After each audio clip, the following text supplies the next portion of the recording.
Vai, vovó, seguimos lavando roupa. Vamos ensinar a vovó como é. Segue lá. Pisa na roupa. Pisa na roupa. E agora, vamos. Ponema. Você vem para cá. Segura o chuveiro. Agacha aí.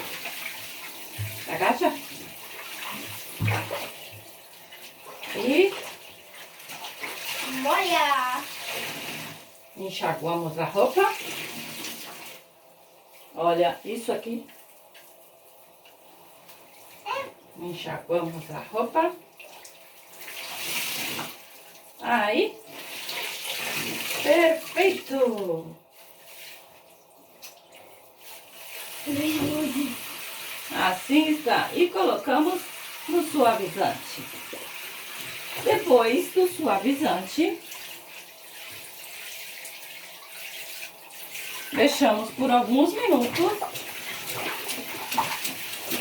Torcemos. Isso é um bom exercício para as mãos. Sabrina, fecha o chuveiro e continua pisando.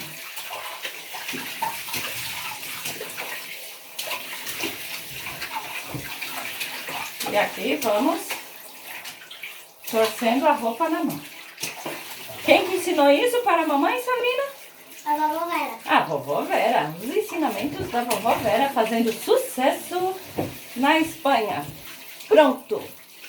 Prontinha para estender. Muito obrigada pela atenção. A nossa fã número 1, vovó Vera.